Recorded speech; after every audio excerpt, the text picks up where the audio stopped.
Hey guys, Anthony here. On this December 7th, 2013, while I hear on the news a lot of talk about Nelson Mandela's passing,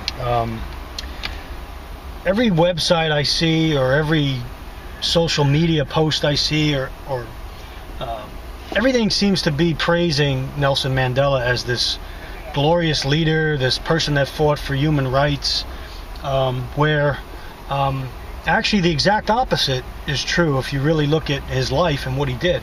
The United States, in fact, up through the Reagan administration, had him on the African National Congress, on the terrorist watch list. We refused to do business with them,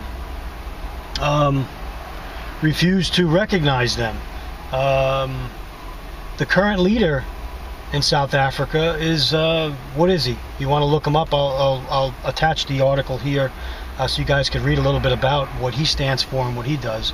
But basically these people even murdered their own people that disagreed with them. They're affiliated with communists, they're backed by Soviet communists, and Nelson Mandela was put in jail because he was a terrorist. I don't know all the...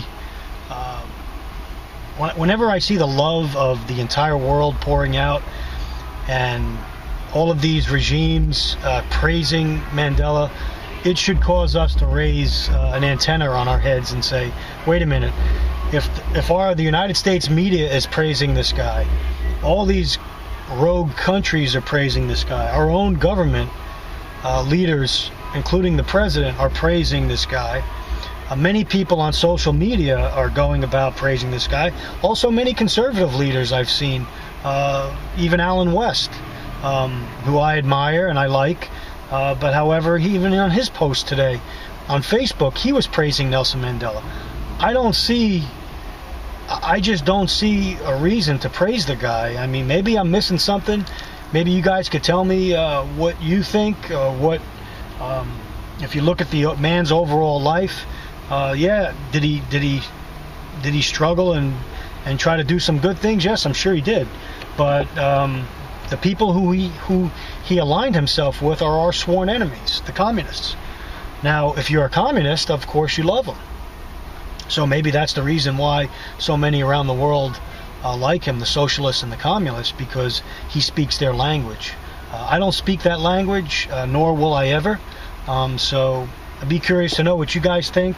I'll include the article from the New American, who usually hits the nail on the head, gives some good truthful facts, and let me know what you think. Come to the conclusions yourself, and don't go along with the lamestream media and everything you hear on social media, because most of the time they're wrong, or missing the mark. So do your own research, do your own look back at history yourself, and you can see that they were on our terrorist watch list for years, up through the 80s. And I think up and through 2008 were finally recognized. So I don't know, take it for what it's worth, guys. I just don't see any reason, especially on this day, December 7th, where we were attacked brutally by the Japanese in Pearl Harbor. We should be focusing on remembering the heroes, the real heroes that died in that attack. So that's my 2 cents worth, guys. Take care and stay ready.